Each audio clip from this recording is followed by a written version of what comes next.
Thank you, everyone. I call to order the Board of Library Trustees regular meeting for Thursday, March 23rd, 2023. Francesca, could you call or go ahead and do the roll call? Yes. Trustee Petty, Here. Trustee Joshi, Here. Trustee Felguth, Here. Trustee Moreau, Here. and Trustee Silvera. Here. Thank you. Consent items. We have two consent items. The first is approval of the minutes. And the other is request appropriation of $62,798.25 from donated and grant funds. Do I have a motion for approval? I move we approve the consent agenda as presented. Second. Thank you. All those in favor? Aye. Aye. Do we need a roll call Roll for that? call. Okay. All righty. So that's taken care of. This is the place on the agenda for public comments. Public comments allows you, the public, to speak for a maximum of 3 minutes on any subject which is not on the agenda.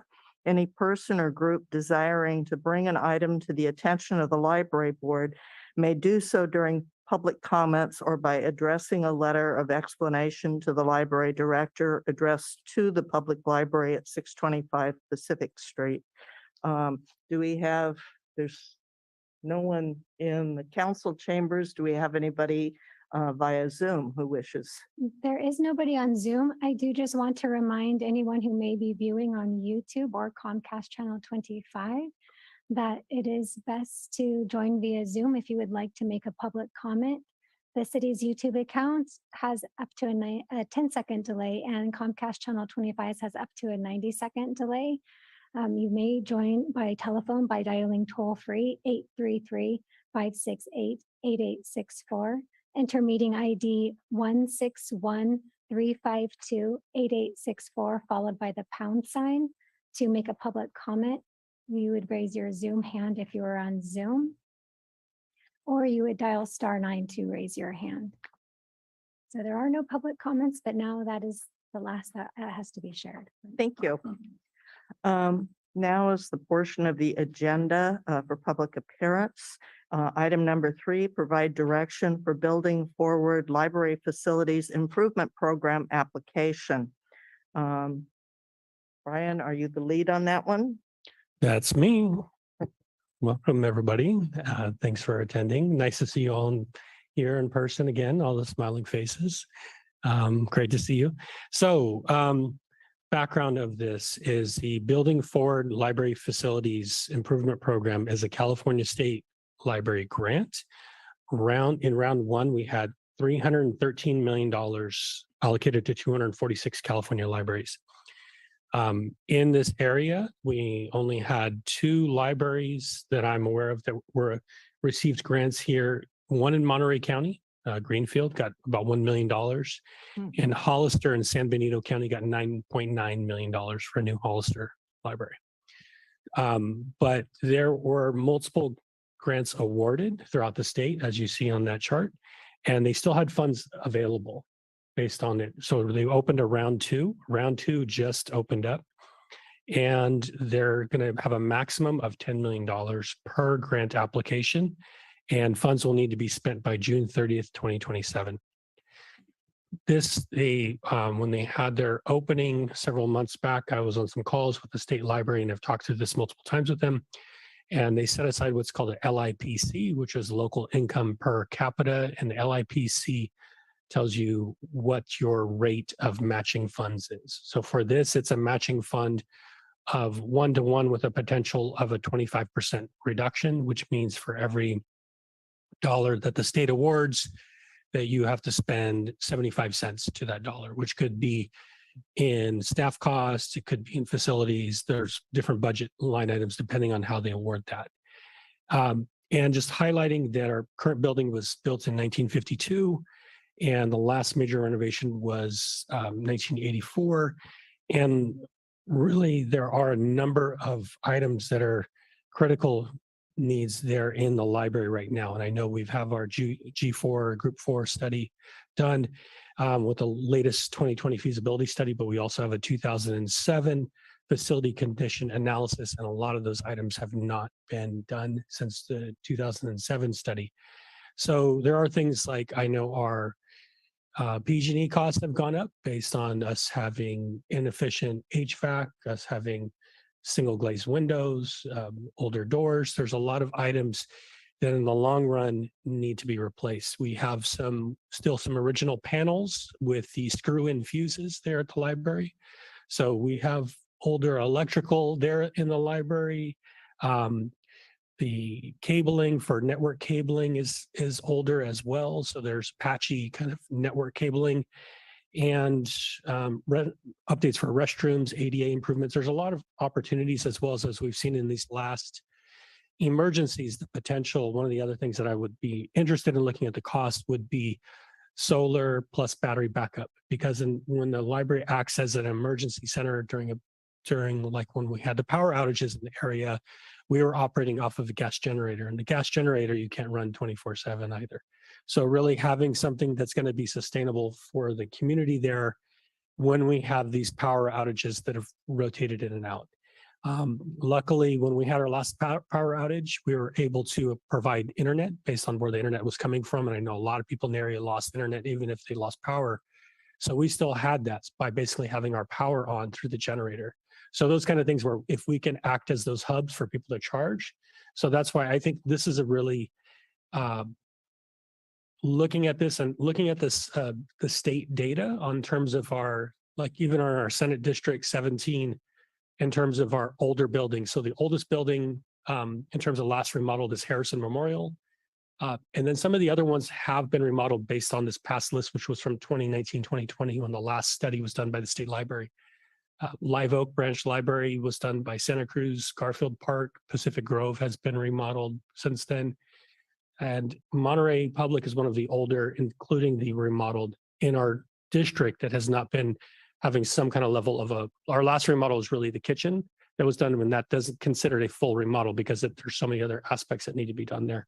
So these, the state library wants applications to address critical maintenance, improve energy efficiency, improve sustainability, expand digital access, and expand physical access. Some of those categories. And I feel like that by applying for this does not preclude us from looking at any kind of further expansion like that aligns with the Group 4 or the previous kind of discussions that the Board of Library Trustees has had. But this allows us to focus on specific needs to the building that we can address now on there. So what I'm interested in is the direction from the board of what we would like to do so that I can look and start discussing with Public Works on what would be an appropriate cost, and City Manager's Office of how we would fund anything like that. So happy to answer any questions on this as well. Yeah, go ahead, Marcia. I got a question and a couple comments, but question is, where's the match come from? I mean, is the city willing to, I'm supposed to get $1 million. Mike. So suppose you get $1 million, where's the million just come from? So you can use some of your regular budget as applied to the match. Is that the way it works, or? So generally, I think we don't have the funding allocated right now from the city, but that is something to look at, because there are different projects that happen in the city. Whether you could look at fundraising, you could look at general fund where the city has set aside funds for other projects and other capital projects that we've done. They've done what they call Project B funding, and they set aside funding for different facility projects every year. And because this is done over a multi-year, I think we would want to discuss with the state Public Works and City Manager's Office, how much would it be? Because you may not have to match every dollar upfront, right? So if the state gives you X number of dollars at a time, can you spread that out over 2024, 2025, 2026, and 2027? For example, then it's easier on, and my perspective of asking that over a 4-year period, but it doesn't come directly out of something like our operating supplies, it wouldn't come from collection budget or staffing or anything like that. So the match would be something along the lines more of when they're looking at staffing of, could be engineer time, could be planning time, it could be my time, could be Kim's time, you know, people that are operating on working directly on it, and we just have to do that. Right, so before you submit it, you ask for a commitment from the city. You show them the proposal and ask them. I think we won't have it like anything in writing that says at that point that says we are going to spend this money, because eventually that money will have to go through council, right? We will have to go through city council and basically say, this is the project that we've received this grant, and we want to make this commitment that we're going to spend this in the budget, because the annual budget will be approved by the city and NCI or NCIP project, and those kind of aspects that different things are there. But we want to put forth this application to say, we have this funding. Can you then make the recommendation to council to set aside funding for this from the upcoming budget? And it is something that I've talked with different department heads and the city manager's office about, that this is a great opportunity for us to really set aside funding for the library. Okay, so they're kind of on board. I mean, it would be awful if you wrote the thing and got the grant and then they said, well, we're not going to match it, and then there you are. Right. They think it's a, you know, it fits into in terms of like, even on the values, the city has a grants consultant right now, and they're where a lot of grants have different matching percentages. And I've been communication with the city's grant consultant as well as our assistant city manager on this project. Okay, great. And then I had a comment.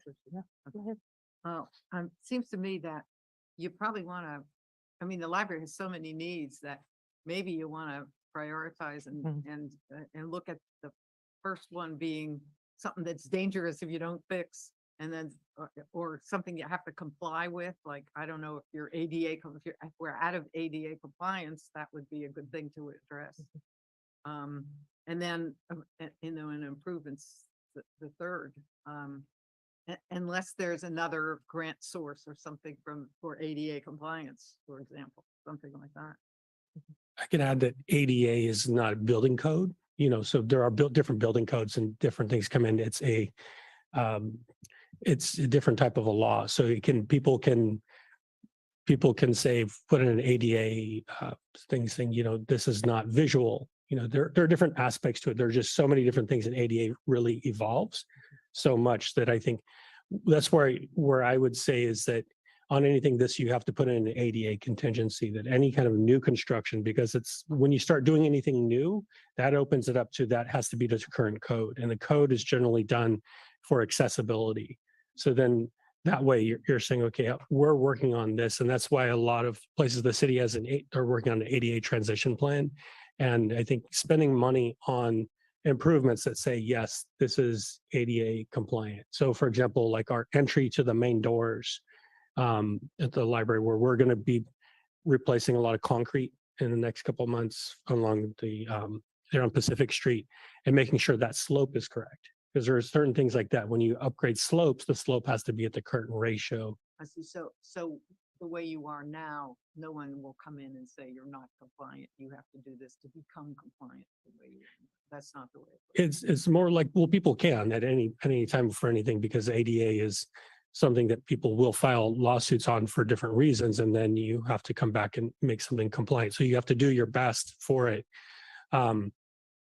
In that aspect, and provide, you know, over time, like spending money on any of these projects, but making sure when you do the project, the moment you start constructing something, I think you really want to make sure that everything is to current code, because at the most part, all the codes are based on being ADA compliant in different lawsuits that have been out there. You mentioned the ADA with the front, but is the back entrance, if it's ADA compliant, to both need to be ADA compliant, or can we put that money somewhere else? Well, I would say that would be more on the building and architect side to see exactly what it was, because ADA, with ADA could be railing. You know, railing is between 36 and 42 inch of height is a general standard. You have to have 36-inch path, a single path that goes somewhere. You don't always have to have this. This is my understanding, at least, is that you don't have to have 36 inches on every single path, but you have to have a main path to get to any place that you want to go that is at minimum of 36 inches wide at any place. So So if you have something there, allows people to come in correctly and meets the requirements. right. And I think those doors that we have currently they are minimum of 36 inches and they both are powered by the buttons, so I would think that, I just think from my side about the doors, which is that we have a manual button of the door. And some people even don't have the ability to push the button. So it's about, do you put in doors that just have the automatic? That's the thing when you do the Right. doors upgrades, you do it to the current standards, which is just like an automatic door. And we could do that on both sides. Those are the kind of things that, we'd want to look at with the city about what they've done in any other buildings like that. I had a question. Will you be working with, I assume, Public Works to not only identify some of these items, but coming up with cost estimates? Because I'm assuming any grant proposal I've ever worked on, you have to put a budget together with it. And to be able to do a budget, you need to know what it is you're going to do and how much it's going to cost. So will other departments be helping you go ahead and put that kind of document together? And is that something the board will have a chance to take a look at and see? So depending on the time frame, because this is due in May 18th. And so if we Yeah, brought this to the next, if I could get feedback from them, because what I have are 2007 cost estimates. Because if you look at the 2020 G4 report, it's really about facility upgrades per square foot. mhm, And per square foot is not going to get you how much it costs you to run Yeah. 1 mile of network cabling or, run half a mile of electrical wiring, those kind of aspects like that. Where in our 2007 facility condition analysis report really has more of a breakdown, but then you've got what's the construction cost, the CPI basically between 2007 and 2023. So if our public works and engineering staff have that as a calculation, they may be able to just say, this is a calculation on that. And you're right, Chair, because that some of the libraries that I talked to worked directly with either a consultant or they worked directly with an architect to say, put together this cost proposal, including architecture plans. mhm. And that's where some of the larger plans that, in the neighborhood of $5 to $10 million that were successful were basically, some of them were partially, we are building a brand new library and we want funding for this. Or they were saying, this is exactly what we have planned. We just need additional funding to get it going. So yeah, I think it's rather than just saying, hey, it's going to cost us, Mhm. we imagine this amount, because it's really hard to find things like solar and battery backups that are basically built for your building. HVAC that's built for your building, those kind of things like that. You need just kind of based on a square footage, your residential numbers are not going to be the same as commercial numbers. Yeah. Kim has her hands up. Oh, Kim, go ahead. Did you have your hand up? Nope. Any other? Bob, did you have? Yeah, couple things. Marcia asked. Also, I think it's the case, correct me if I'm wrong, but if the money is going to be, say we got a grant and just pick $1 million as a number. So I can divide it easily by 4. We're talking about a 4-year program, basically, 2024, 5, 6, and 7. Let's just say that's correct. The funder isn't going to give us a whole $1 million up front. It's probably going to be spread out over the period of time that we're going to use it. And if that's the case, I would assume that while we may have to pledge the matching percentage up front, us having to come up with it would correlate with when the funder is giving us it year by year by year by year. Am I correct in understanding, Brian, that this program allows you to use some of what was already budgeted for your entity, in this case, the library? If you apportion, say, some staff time for preparing this, then we could say, well, 10% of this staff member's salary has been used for this program, so we can count that toward the matching requirement.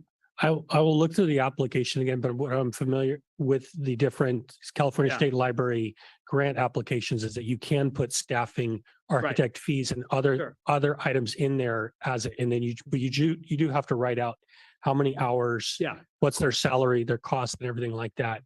And as for the amount, the funds that they pledge, it does depend on the grant because on some of the ones where they've delivered 2/3 of the grant funds ahead of time or like later on. And I really don't know about for this one specifically because the state put this in yeah, for last fiscal year. And because it was in the fiscal year budget, I don't know if they were doing it based on issuing the funds based on the fiscal year or if they were issuing the funds based on a project over a 3 to Yeah. 4 year period, because it could have changed. And I could always check in with some of the other member libraries that have Okay. received grants. but no matter what, let's say we had to match 75% of the $1 million, so 750,000. Whether it's spread out over 4 years or whether it's kaboom all at once, we don't have to go out and fundraise a special $750,000 to match it. We can use some of current funding, if you want to use that phrase, or already allocated funding like staff time. The other thing with regard to ADA, I think, besides being required to make every improvement or remodel absolutely ADA compliant, there are a number of things that I think entities modify or bring up to date vis-a-vis ADA requirements more as a preventive thing than anything else. They don't get sued by somebody whose wheelchair hit a pothole on the ramp going up to the back door and fell over backwards into the parking lot or something. So a lot, to the extent that the city has that mindset, which is, hey, let's make something ADA compliant before there's any requirement, let alone an accident or a lawsuit. Would it not be possible in our discussions with the city to say, hey, there are some things that the library is offering to the public for the public's use that really aren't ADA compliant. Maybe we want to think about bringing those up to speed, whether this grant existed or not, or whether we get it or not. And it would be a city responsibility, and how the city pulls dollars from various pots is a different story. But so I would just throw that out as something. And lastly, looking at the 5 needs that you have listed there, critical maintenance needs, that could be something like the heating system. Would that be an example of that? Yes. Okay. And expand physical access. Is that just another way of saying ADA, or are we talking about expanding the room we have available for a teen program? Because right now we could say the amount that we have for our teen population is not sufficient. I mean, we don't have enough space accessible for them for a teen program.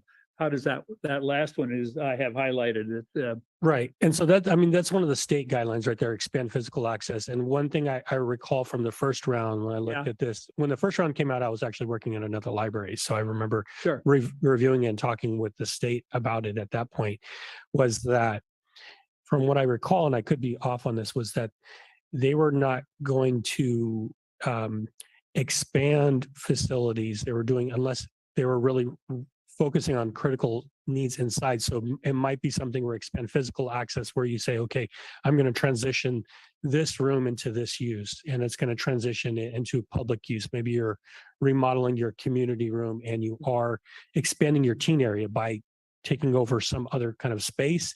And they were only working on like building new libraries and new facilities if it was more cost effective than remodeling older ones, or if you had something critical like Paradise had their fire of their library and the library's physically burned down.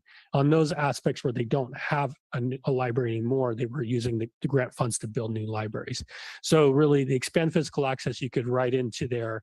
And that would be, I mean, my things on here are really more about This aspect is more about just the critical infrastructure sustainability, that aspect, because I do think expanding physical access really then becomes more of a architectural piece, like in the Group 4 report, which says, okay, you can edit the terrace on the second floor, and the terrace could be, or the second floor could be extended out, and you could build more of a second floor, or the community room can build into here, and you do more adjustments to that.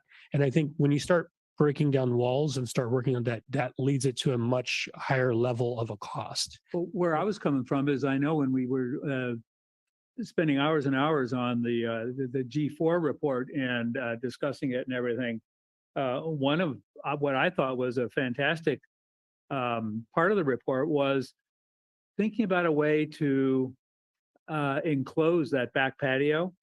And so it would be kind of like an indoor outdoor. I mean, it's enclosed, so you could be there even if it's raining, but it's outdoors because maybe you'd have a lot of glass and it would feel like outdoors.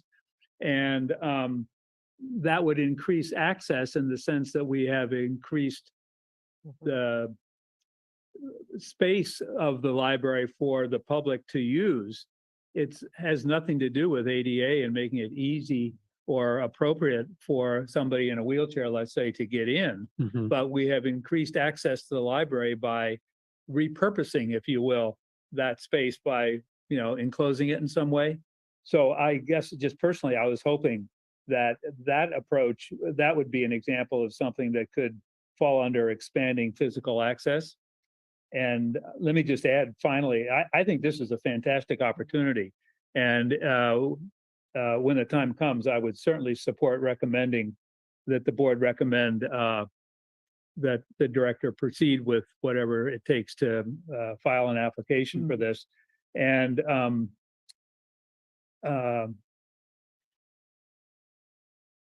well, and even if we don't, just publicizing these needs that we could fulfill if we got the grant. But even if we don't get the grant, it's getting that information out and maybe in front of people that could say, you didn't get the grant, but it would sure be nice if you could do X, Y, or Z. So I think there's a benefit, even if we don't get the grant, to supporting the directors and the staff's work toward the application. One more. Sure. You're right. No, you're right. So do you think it's more likely if it's critical infrastructure needs that people see the library is really hurting without this, or some sort of sexy thing about expanding? My sense is that you want to stave off the wolf at the door first and then move forward. But Well, maybe you put it all, so if you put it all in there, maybe they'll pick and choose, give you reduced funding, and then you can prioritize. Or well, I do think there's ways of writing it to compel the people reading it. And I will say that the state library has been very collaborative with myself and Kim when we've worked on different grants with them. They will come back to you if you put in your application early enough, they'll come back and say, have you thought about this? We like your application, but what about this? But what I think about with Trustee Petty is that, if you expand digital access, combine that with physical access, so people that want to sit outside and use the Wi-Fi outside, and you say, hey, we have a thick concrete building, which you're not going to change that. But if you have a wireless access point and you could provide, tables and chairs and access outside that people prefer to sit outside, that's a way to write through in the grant that you have provided extended access by just having a semi-covered lockable patio, whatever it is. But there's ways to write that in there. I think that the state then says, oh yeah, fresh air and basically a place that people are going to want to sit outside. That meets those kind of needs. that we've already got a feasibility study that has that, right? Yeah. So that helps And too. right. And that's when I talked with the state on the earlier, when they first announced this round two was coming out, and I mentioned to them that, we had our older feasibility analysis, because they want to see these reports. They want to see what has been done over time. What have you been doing? Not that this is just brand new and then you're just thinking about this, but what has the community been thinking of over time? And I think because there have been multiple facility reports over the past 20 plus years here in the library, there's a very strong history, and that's why I think we would have a very strong application personally for this to prove. Janie? I just have a couple questions. You said that there were only 2 libraries in our area that had received the grant the previous year or this year or whatever. Do you know, were there others who applied and did not receive the grant? Or Not that I'm aware. It seems from the libraries I talked to, and I mean, this is just off the cuff, but I talked with a grant consultant that works in the state, and he said every library I applied for got it all right. last year. And this, because there's less money this year, because there's $175 million. But, you know, with 246 libraries in the state getting grants, that's quite a bit of libraries that got grants in that first round. And so they did earlier in November when on our calls with the state library, we have regular calls with the state library, and they said, what's the interest? So they said, are you interested? And I said, yes, I'm interested in more information on this and this. So libraries sent in, and that's when they came back and worked on their rules for what they were going to work on for this in terms of matching percentages and everything that they're going to have. So I think that, I mean, I have a full list of all the libraries. I mean, we have libraries from, if I look from here, we had San Francisco, Menlo Park, Marin County. There were libraries. I know Richmond got $9.9 million for a new library there. There were libraries all across the Bay Area that got grants. Los Angeles and San Diego had dozens of libraries that got grants in that first round. So there were a number of libraries out there. Santa Cruz, I think, because of their local measure, did not get any. I don't think they, as far as I know, I don't think they applied, but because they had current funding for this based on a tax measure or a bond measure that they had. And we'll see if other libraries here in our neighboring areas will apply. I don't know at this time. My other question is sort of a newbie question. I know you've been successful at getting grants so far. Who besides yourself is responsible for putting grants together? You mentioned a grant consultant that the city has. Yeah, so the grants consultant for the city kind of has identified them, and last couple of months and kind of looked at different grants that are available, and some of them it's always kind of staff capacity to implement the grant as well. You know, how much time do you have to really focus on responding and writing reports? So for the most part, it's been, I believe, I'm fairly new to the organization, but it's myself and Kim have written. I know Kim was working on the grants before, so it would mostly be, I believe, the library staff, and I think the grants consultant can help work with any other samples that I've done. But usually the state library grants are pretty straightforward in terms of like, what's the community that you serve, what's their poverty level, and these things like that they have numbers that we already submit because we submit state library reports. So a lot of the data is there. It's more of the narrative that we often have to work for and the attached documentation. I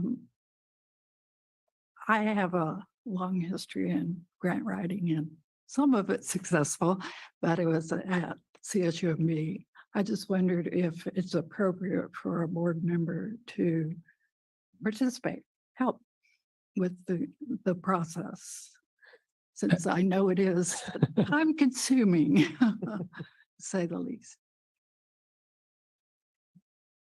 That I don't know, but I can find out. And I think, I don't know if it was, I don't think we would have to have based on the number of people, wouldn't have to be like a subcommittee or anything, but it would be something to assist on, like finding if there were certain data, because data points, sometimes we have things like they'll want census data, or, you know, they will ask for specific things that need research on it. Jennifer, To the extent Could be an well. ad hoc committee of one. I would think you could ask, if you're in the process of putting together an application, you could ask anybody you happen to encounter at a cocktail party or riding the bus or working out at the gym who happened to have some expertise for their help if they were willing. And it wouldn't matter if that person happened to be on the board or not, and unless you're seeking a specific assignment of a board member to, your working group, and I don't think that's the case. But when you're referring to the city's grant consultant, Mhm. without any names, are you referring to the same individual that has helped state parks with California First Theater? I don't know who that Okay. person is. This person's named Sherry Edgehill. Okay, no, that's not the one I'm Yeah. thinking of, but the one I'm thinking of has been obviously very successful because after being closed, as we know, for many years, I would say at least a decade, they're getting the First Theater ready to open up again. And in that context, there's absolutely no library in the entire state that's as old as this one, Mhm. as ours. Yeah. And that should be, I think, subjectively in our favor when we're asking for a grant to improve and keep things going. My question is, what's your pleasure, trustees? It says to provide direction, so, I think we I- should yeah. support you any way we can. Mhm. Yep. move Yes. forward And encourage you to do Thumbs so up. and go forth and do good things. Perfect. Thank you. I appreciate it. I will work on an application to the best of my ability. Great, thank you. No. Do we need a motion to do this? I don't think we need a motion I on mean, this. we're just providing direction, we're not approving. So I think we're okay. Let's move on to item 4. Approve proposed general fund and trust fund operating budgets for fiscal year 2023, 2024. Yes. Thank you. That's me again.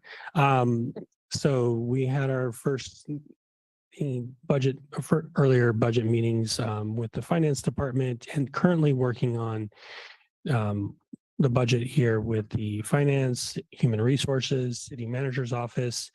So a lot of these numbers are not final at this time, but this is kind of what we were setting as a direction. And I met with Chair Felguth and Vice Chair Joshi just to talk about some budget priorities for this coming fiscal year. And a couple kind of items to highlight on there. One is to look at, based on surveys, operating an additional day of the week, possibly a Monday for like a 4-hour shift, and what it would need to cover that for the library. What we looked at was adding one 30-hour regular part-time teen librarian, adding a 30-hour regular time library assistant to circulation, and moving some of the part-time seasonal staff hours from the trust fund to the general fund for that. And these, based on these calculations, salary costs, like I said, these could be off based on cost of living adjustments and any kind of adjustments coming from the city. This was, you'll see on the 1.346 compared to 1.208 in fiscal year 23. The collection development budget, I'm proposing that we get back towards pre-pandemic levels on the collection. There's an increased cost in processing of materials as well. There's increased cost of our digital collection. So the at a 133,311, that would be a 4% increase over the budget that we had back in fiscal years 17, 18, and 19 for our collection. So I think that would be it's roughly $50,000, $48,000 kind of increase. So that's something, these are things still to get final approval from city manager's office, finance, and HR, but these are what I prefer to propose from there. Equipment. So one of the things that I'm very interested is getting a library vending kiosk somewhere else in the community. And that would be part of the library assistant 2's role in terms of the circulation to assist in stocking that. So we have, as part of the kind of the survey and needs, and we hear from people about different areas that need service or a collection. There are some vending kiosks, which are self-service in terms of you can check out and return it, puts it back into the collection and on there, or you can have holds pickup. And these, you can just set it up for holds pickup or a vending collection. And some of the collections would allow you to have something that's stays there. So it's you can have a newer kind of titles on there on that site. And then also a new service desk for the staff service desk. Because right now in the center of the library is the main service point. So this would change that to kind of off to basically where the circulation desk used to be over by the holds. Reason being for that is it's closer to the returns of material, the material returns that are right over there. And it would allow the staff to kind of move out the holds in that center area where we are building out. We're going to lose some of the adult computers based on revising our children's area and the kind of the upcoming children's plan there. So that would allow us to have our self-checkout machines there. They would just flip, but we would add our public computers. So we can add adult public computers into that area, move the holds or new books more into the center so that when you walk in, and if you have it on moving furniture, it allows us to move things out if you're doing other programs there in the center of the library, which is kind of prime real estate there in that library. So some of these are the equipment and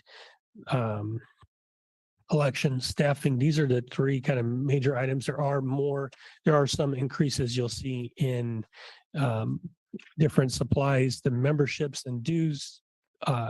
We're seeing increases across the board. There's a lot of increases in the CPI on different things on costs. Index in supplies across the board as well. So there was utilities also you'll see on here in the 4211 increase, but that's because we are seeing PG&E charging a higher rate per kilowatt hour, and as well as our cost has gone up. I believe in November, December was close to double what we're used to in that side. So this increases that, plus having utilities cost increase based on being open on a Monday. So if we're open an additional 4 hours a week, we would have more utilities costs potentially with heating on the building. And the only one new line on here you'll see is 4241 merchant service fees. And we are specifically pulling out fees on PayPal or different things where we buy people. That's the way that the finance department would prefer to do it, rather than putting it directly in fines or fees and deducting in that, but setting aside a actual fund code for merchant service fees that we're charged. And increase of printing and postage. There are some just ongoing kind of costs in the equipment, vehicle replacement. That's where we're looking at that. That includes the 4601 that was looking at more of the equipment like a kiosk and desk and some of those kind of sets there.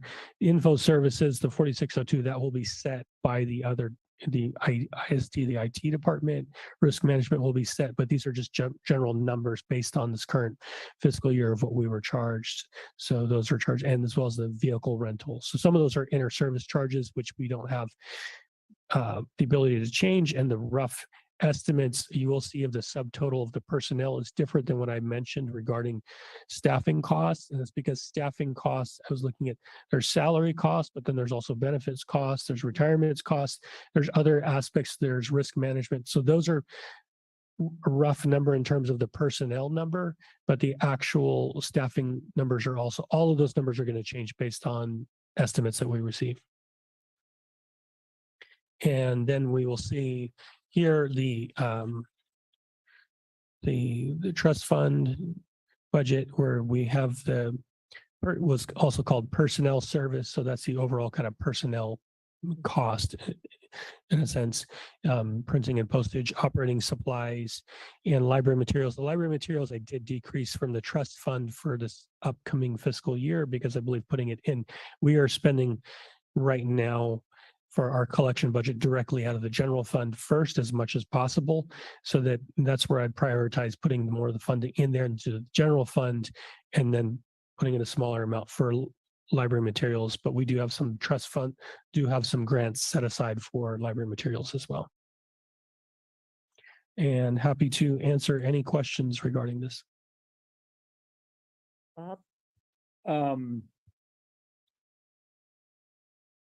Well, my first question is, it's noted here that the city council mid-year budget review was going to take place day before yesterday. Do you have any information about the outcome of that review? So when we looked at the mid-year budget, I actually did not attend the meeting on that tape. But what I do know is on our package, when we've submitted our package for a mid-year budget review, Yeah. it was more about balancing what we already had. So there was nothing addition for the library. And it was about what I had noticed was that staffing were aligned to the wrong fund code.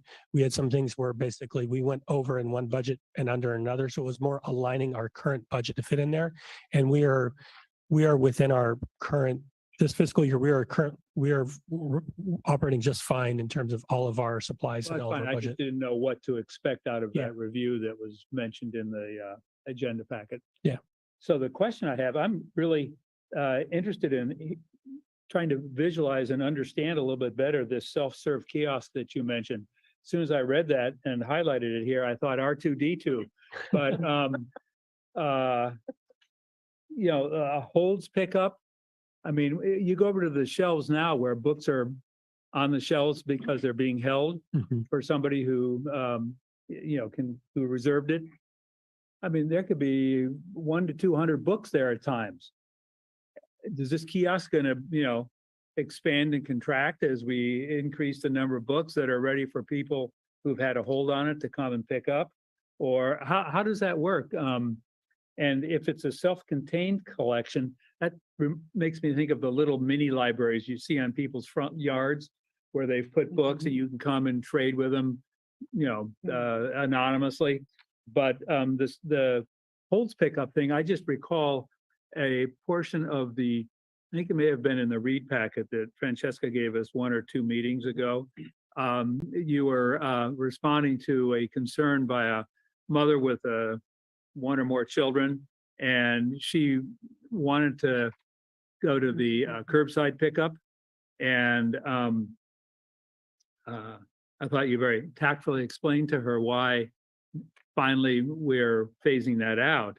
But would this help solve anybody's concern about not having the curbside anymore? I guess I just need a better understanding of what a self-serve kiosk is, never having used it. Yeah, so there's a couple different examples. One is for people that use Amazon lockers. I don't know if you've seen Yeah, those sure, lockers. yeah. There are library lockers, Yeah. and the one drawback on the locker system is that you can only serve maybe 20 to 25 people at a time. But when you go in there, you can put in a stack of books. So the locker system works in that when you scan your card, Yeah. it authenticates your card to the locker. The locker pops open and all your books that are ready are there.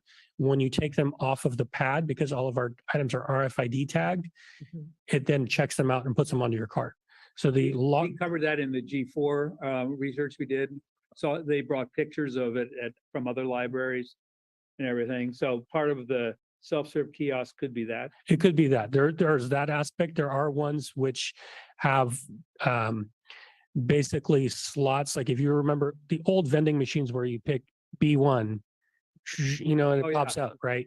That's the vending kiosk where it actually, some of them, the newer ones have an image of all the titles in there.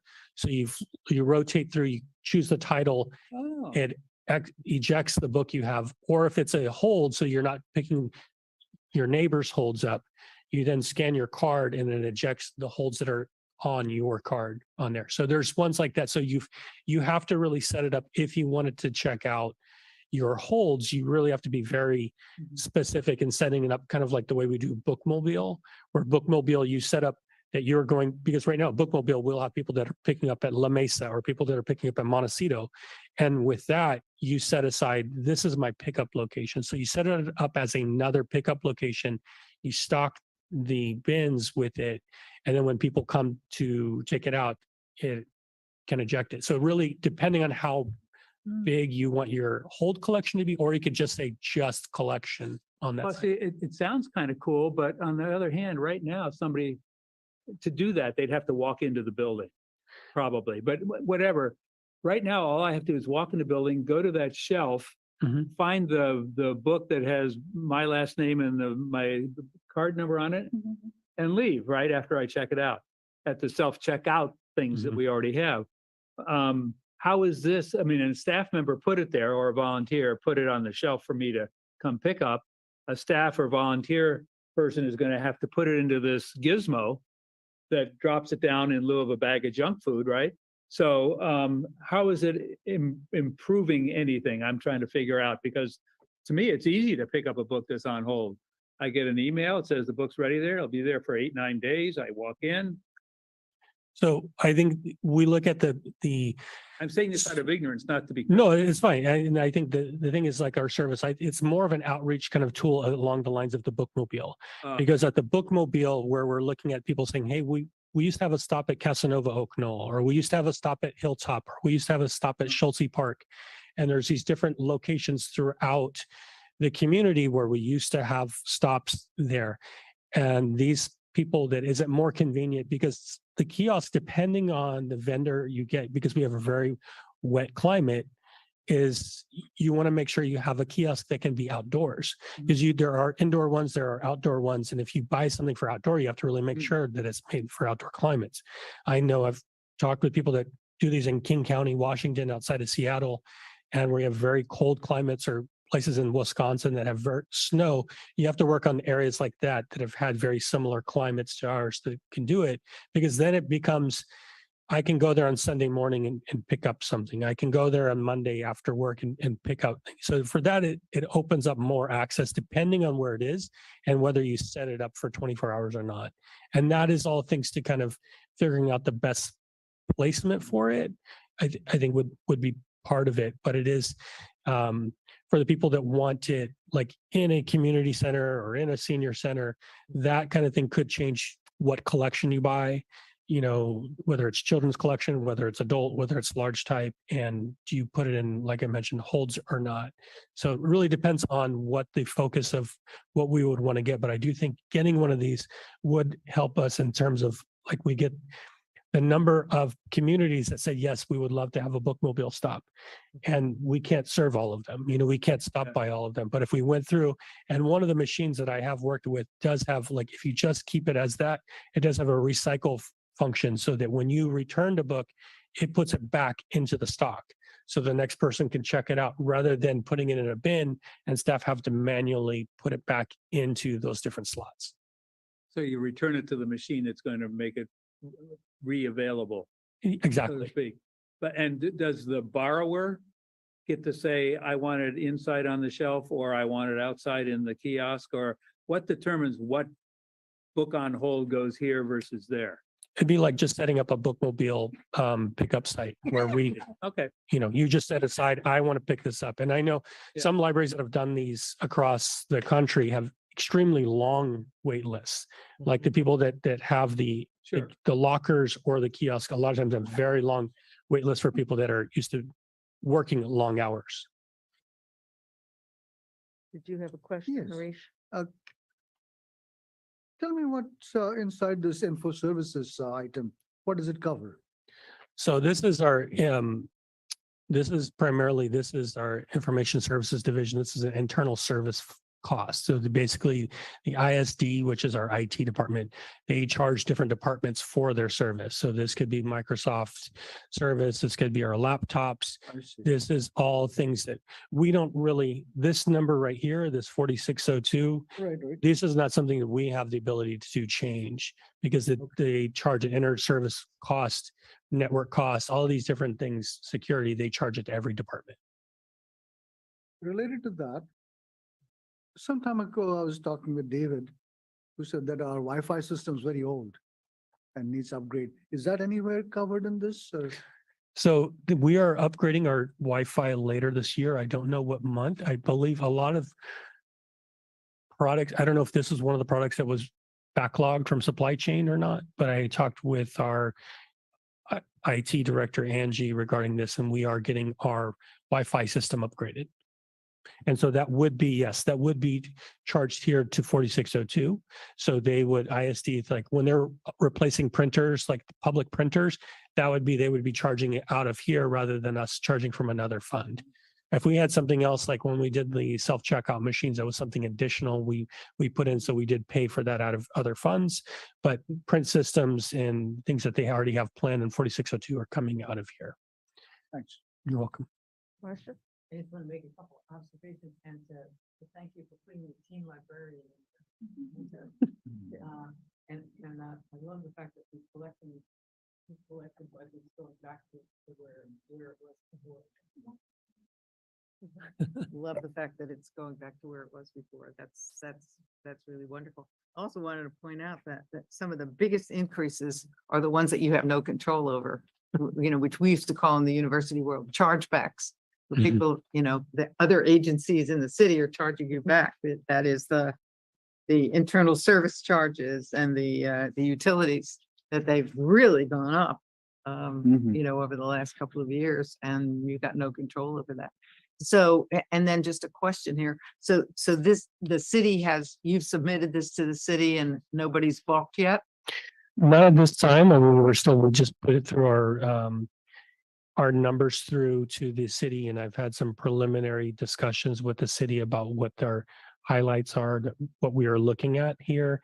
And there hasn't been any final decisions yet, but I've discussed the things about the staff change, being cost effective in terms of opening an additional 4 hours of service and doing something out in the community, that like the outreach kind of way of doing more service out there in the community. And I think there's been interest in that kind of service. Thank you. You're welcome. Good work. Any other trustee questions or comments? Are there any members of the public who wish to weigh in on this? No members? Okay. Yeah, Bob? I move that we approve the proposed general fund and trust fund operating budgets for fiscal year 2024. Second. Thank you. Roll call, please.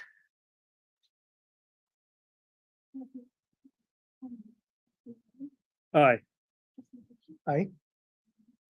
Yes, Yes. Aye. thank you. You have your budget, Brian. Yay. Yay. We now move on to informational reports and staff comments. 5, receive update on library director activities. Brian, it's you again. That's me again.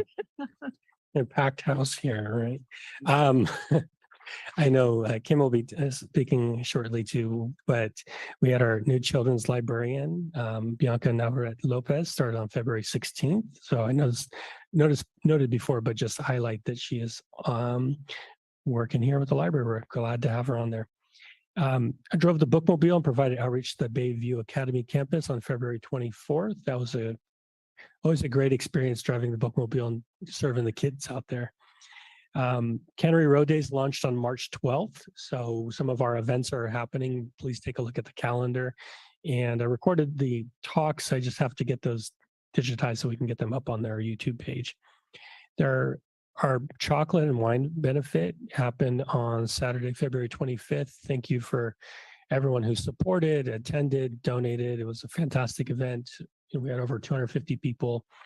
And our net right now, talking to our friends and foundation, was $23,791.86 that we got.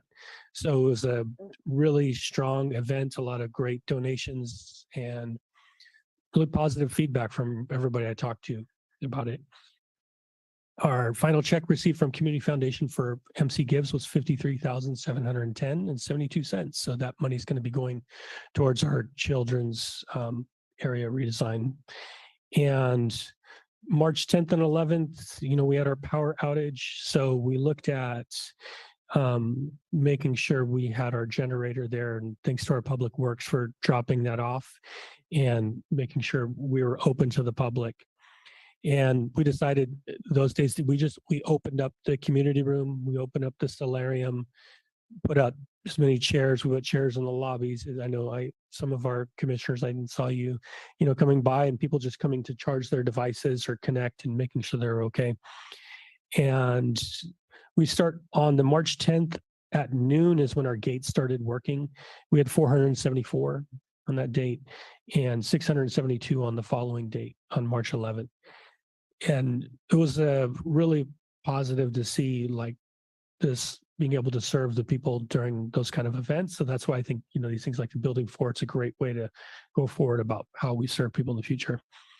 We're currently planning with our team here in the library regarding our summer event, Find Your Voice. So you'll be hearing more about that in the coming months about our summer theme. On March 3rd, we had our Carmel Pinecone Young Readers Reverie Celebrates Beloved Teacher Career article published. So that was great to see that highlighted at the library terrace. And our community meeting room and the solarium are open for public use. People are booking the solarium frequently for different use. So thank you to the board for approving the board policy on that. And we met with our Black Gold and Library Consortium and California Libraries Group regarding our Early Learning Hub and Stronger Together grants. We finalized our contract with OCLC for Content DM. So now it's just doing all the work to actually get that content in there. And the discuss with planning how to have public engagement sessions for the general plan, Monterey Plan 2031 at the library. So if you go in now until March 31st, I recommend you put in comments about housing. There's a housing component, and that is on the Have Your Say Monterey right now, that the city is asking for input about the requirement for housing that the state has for there. So we just have some panels next to the library help desk right now where you can add information if you prefer to that way. And met with city staff about downtown sidewalk repairs in front of the library. So I briefly mentioned that earlier, but we're going to have some repairs along the sidewalk all on there and curb cutouts and things changed. So we'll make sure to notify the public ahead of time because we'll have to change the entrance to the parking lot entrance probably for a day or two during when that happens. And then our collection assessment for preservation grant assessors.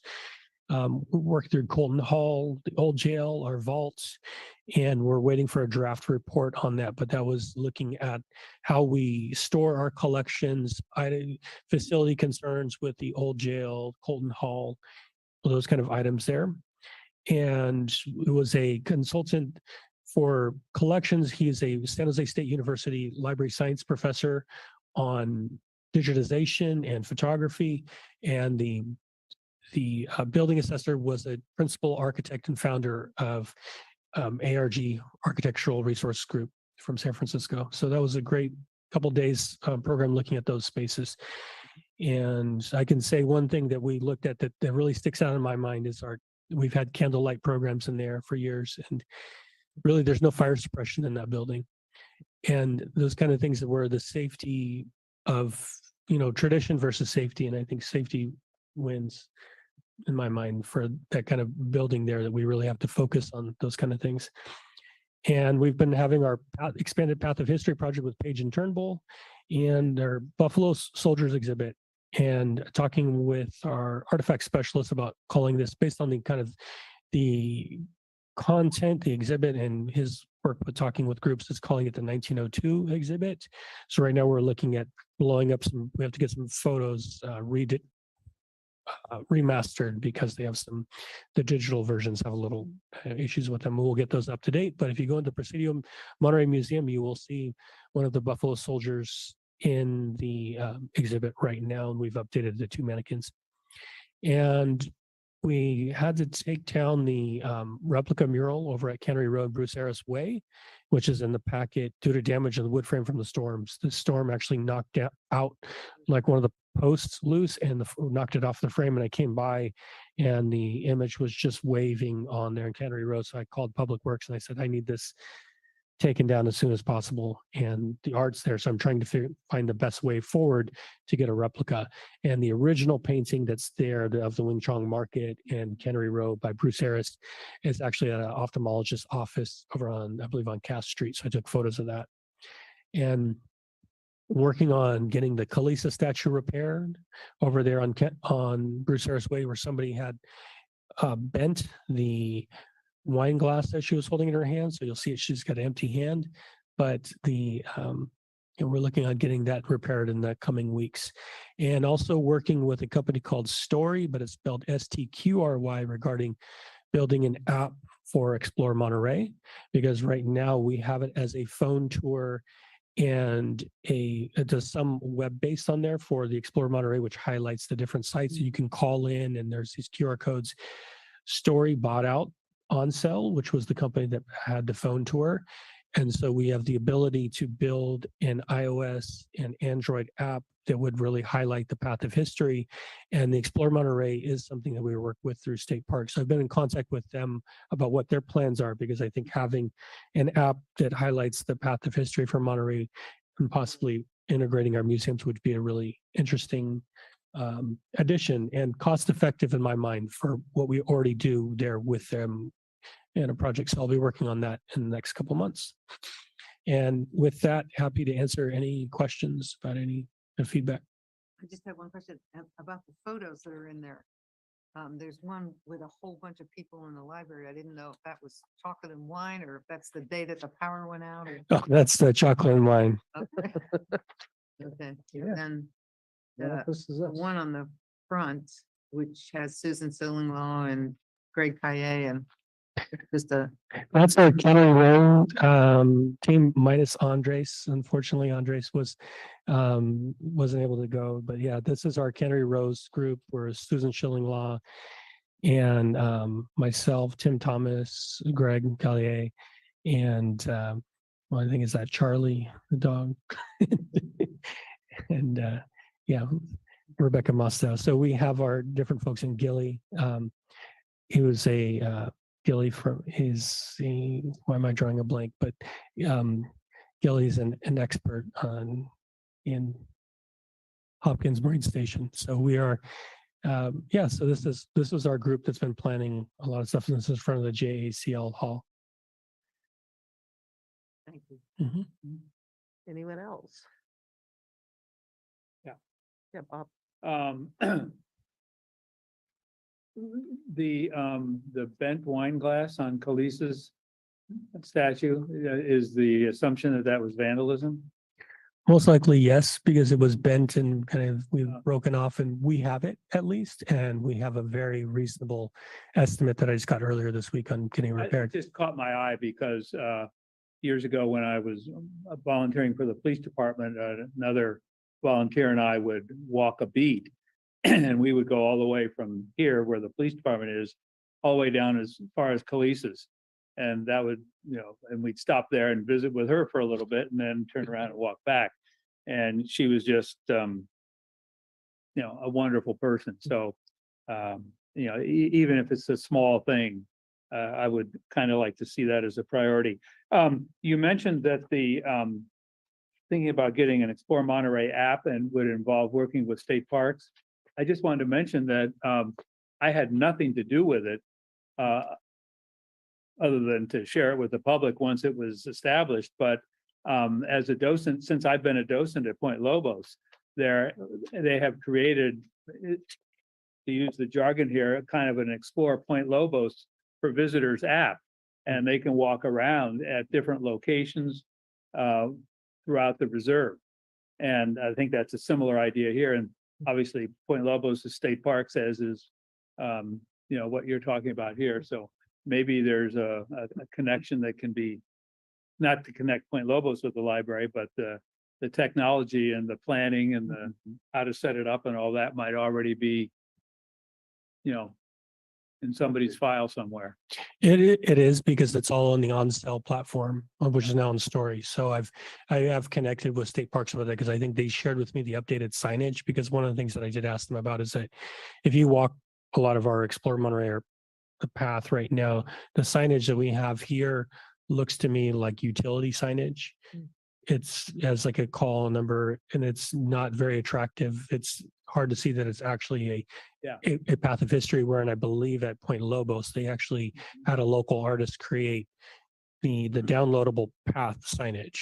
And I'm pretty sure it was while, you're talking about on the rec trail or Mhm. no, at Point Lobos? At Point Lobos. Okay, because when I'm pretty sure it was while I was on the Historic Preservation Commission, we approved the illustrated signage along the rec trail that is much more attractive than the utility looking ones that you're referring to.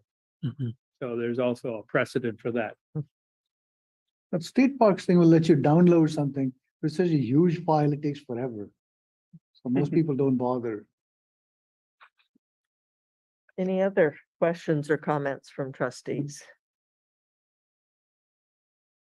Do we have any public comment? Nope. Okay. Let's move on to item 6, receive quarterly report on library activities. Okay, can you guys hear me? Okay, great.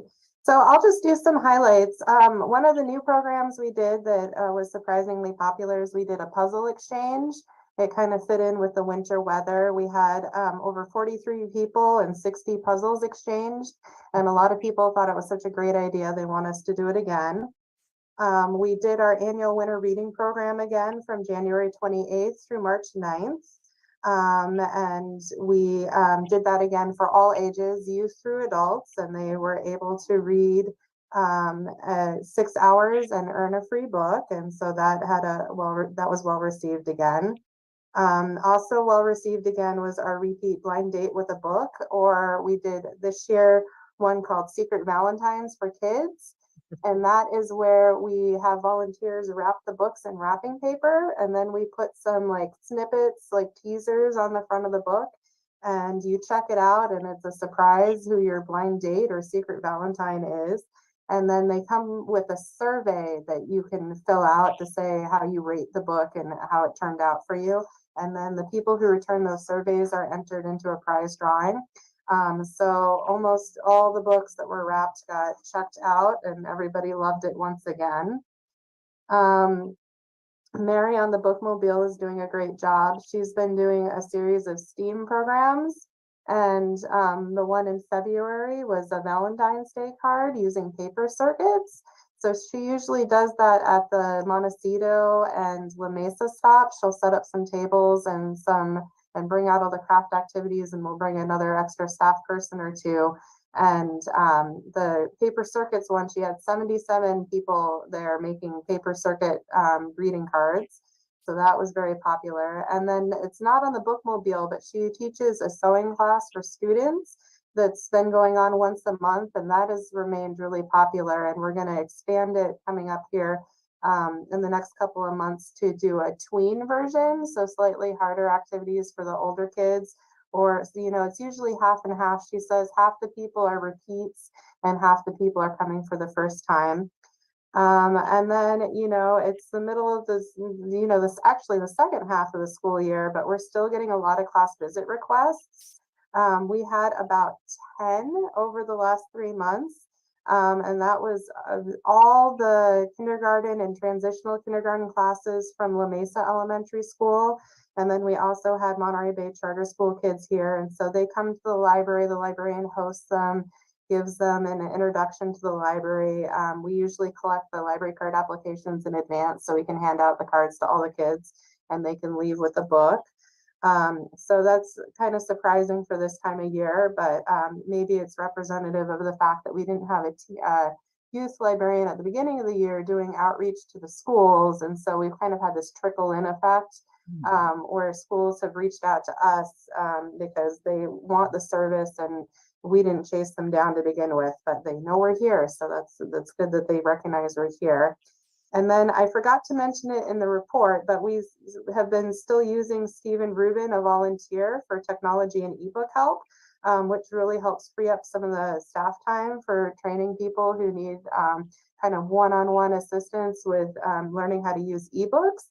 And an interesting thing that happened to him is he had somebody who came in who was the victim of a Bitcoin scam. And he was able to advise them to go to the police station rather than try to follow the steps to buy Bitcoin and pay that. So I would say that was pretty successful.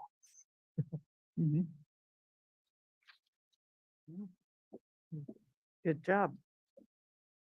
Any comments or questions from staff or from trustees? Yeah, Bob. Yeah, I do.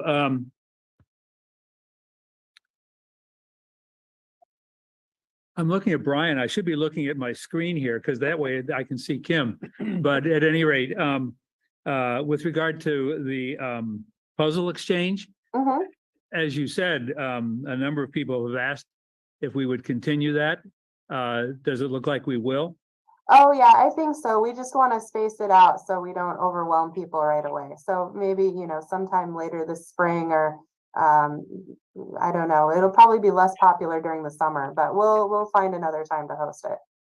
Is it possible that as opposed to just an exchange, there could be some kind of activity program where, we put a big table up in one of the rooms and anybody who wants to stop by and help out with whoever else has decided they want to stop by, it's like, sharing an activity. And Yeah. get all Other- thousand pieces together that day or not, doesn't matter. Or if you're like me, you walk into the room in our house where there's a puzzle, and I go in and I find one piece and say, okay, I've done my job for the day. And then I walk out and do something else. But, it could be a nice time for socializing when it's, healthy enough and, Yeah. working together. So I think that's a fantastic vehicle for a community event. Mhm. The other thing I was going to ask about, because I think it relates to this agenda item, although it's not in the read packet that Francesca gave us, she showed us example of bookmarks. That was something about spill the tea and Oh, that was related to blind date with a book. answer some things about it and then return the book with the bookmark in it. I hadn't heard about that. What was that all about? That was the blind date with a book and Okay, my Secret blind- Valentine promotion. Yeah. Okay. That seemed, I don't know who did it, but that seems like a very creative, Very clever. Sarah's been doing that program for the last couple of years. I like Yeah. that. And is that still going on or is that? It wrapped up. It wrapped up at the end of February. Again, maybe like puzzles, it's something that could be periodically, if it Well, was, we've done it every year for the last couple of years. okay. Thank you. I'd like to add to something that trustee Perry said about the puzzle. They set one up like that, a couple of them at the social hall at Asilomar. Mhm. It was immensely popular. Mhm. People flocking to it, doing a little bit, finding the pieces, going away, new people coming in. It was very popular. Yeah, I know other libraries have done puzzle tables. I think it would be really successful. I know one of the problems we have is the lack of seating. So I think the puzzle would draw people, but then it would also take a table away. So trying to balance that. But maybe if we did a special like promotion, we brought out an extra table or something, then it would be a fun way to do that. Any other comments from trustees? Good job. Thank you. It's just astounding with the small number of staff we have. All of these wonderful creative things that you're bringing to our community, and we are all so very grateful. I don't think we tell you guys enough. So thank you. Let's move on to item number 7, receive financial report. So back to me. Okay. Pass it back. Great job, Kim. Thank you. And your team. We appreciate you. So looking at it, we are now going through this period is as of February 28th, and I think that's roughly about 70% of the year right there, because we're looking at as a fiscal year, of course, going through June 30th.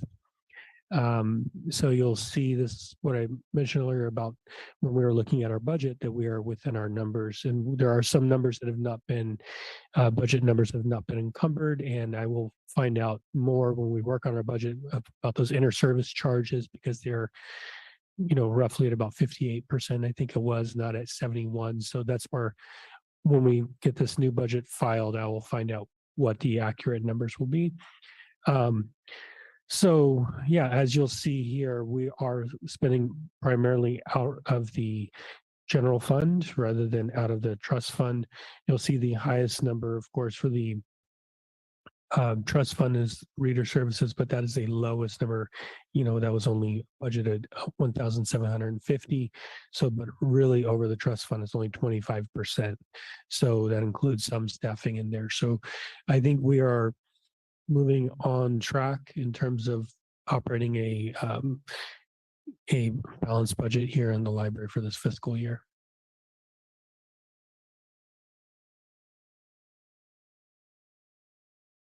Questions or comments from trustees? We're a silent bunch today. Thank you. Yep. Move on to item 8, receive statistical report. Sure. This is highlighting our statistics coming through and making the changes that we discussed at the last meeting regarding on the statistics of taking out, I believe 2019 is what was taken out of this charts. So you'll see our visits are going up again and circulation is going up slightly. The web renewals, self-checks are self-checks are kind of lowered down, I think, a little bit, but that's because we sent back the 2 other units where for a bit of time we did have 4 self-checkouts and the 2 other units were returned back to the vendor. And library cards have increased again to 357. It's great to always see that number coming up. And it looks like I think we're just missing that's the Wi-Fi data for this month, but that's fine. Our youth programs have gone up, our adult program numbers have gone up, offsite programs have gone up, and our attendance is going up as well. And volunteers are steady and, coming through our operations. It's great to see the number of volunteers that really support everything that we do in the library. And as Kim was mentioning, our technology volunteer, and you can see the stories and what they provide to the community, front facing as well as behind the scenes. The volunteers do a great job for us to really support everything we do here in the library.